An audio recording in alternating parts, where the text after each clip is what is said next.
All right, it's time for another AND Campaign Civic update, and you know we're talking about the debate, so we might as well get into it.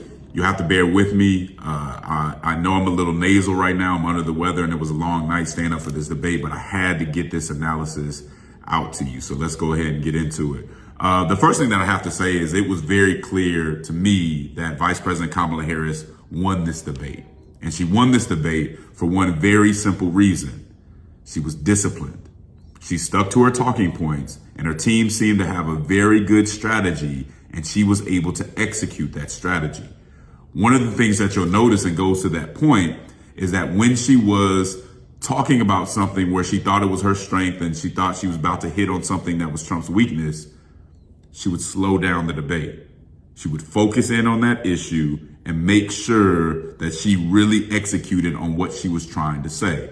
Something else that she did well is when she was addressing her weaknesses, she would get through it fairly quickly, and then she would add something to what she was saying that would throw Trump off.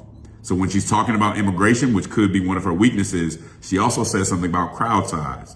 Trump goes down a trail talking about crowd size and never really hits her on one of his strongest talking points, which is immigration.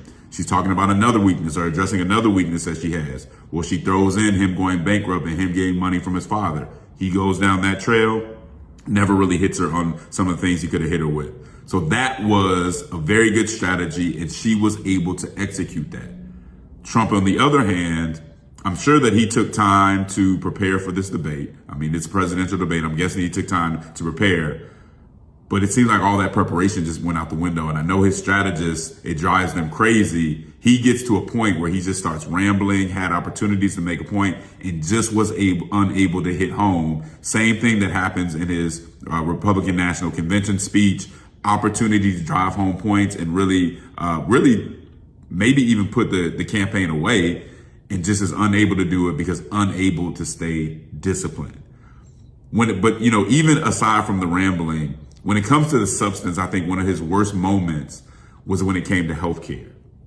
And they asked him, hey, you've criticized Obamacare. What's your plan after 9 years? And after 9 years, it was very clear there still wasn't a plan. I want to focus on the substance. That was a substantive moment where there was no plan. And I think the GOP in general, having criticized Obamacare, which there is much to criticize and there's a much improvement that could be made. But when you don't have an alternative, I've said this over and over again, I think that's legislative malpractice. And that moment when there wasn't an answer was a substantive moment that I think looked bad for him. When I think about Harris's probably worst moment is when you're talking about the flip-flops. And she responds to the flip-flops by telling these, I guess, sympathetic stories about sexual assault and all that stuff.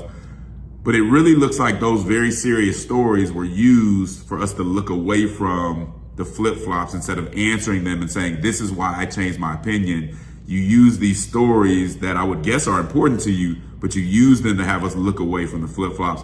I thought that was a really weak moment. But again, Trump was not able to capitalize on it as I think a more better prepared and disciplined debater might have done. So interesting moment. I'll say this though. I think this was not as substantive a debate as it should be, because this is a presidential debate. It was not as substantive as it should have been. There were too many serious questions that were evaded, too many subjects that we just didn't go into depth on. Some of it was just talking points, some of it was just rambling, but not a whole lot of depth on where they really stand and what they really would do. Now, there's a lot of conversation about the moderators. In my opinion, I think it's good that the moderators are doing fact checks on things that are obviously untrue. And Trump got hit with some of those fact checks. I don't have a problem with that.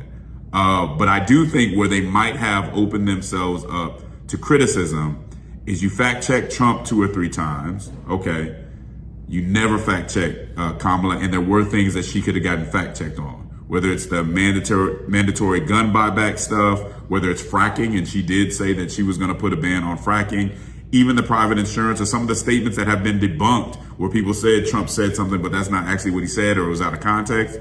There wasn't anything there. Okay. So they do open themselves up for criticism on that particular issue. But I would say that anybody that's saying that's the reason that he lost is wrong. He had plenty of opportunities to make his point to get in there and drive his point home, and he just did not execute. That's the reason that he lost this particular debate. Now, could she have been hit a little harder on some of the places where she flip-flopped on the fact that Democrats haven't really had a whole process? They probably could have dug into that where they focused on other things. But at the end of the day, Trump did not execute. Kamala Harris was disciplined and executed, and that gives us the outcome of this debate. I hope that analysis is helpful for you guys, those who watched the debate and those who didn't watch the debate. You know I'm going to go into an even deeper analysis on the Church Politics podcast, so make sure you tune into that with me and Chris Butler. I'll see you guys soon.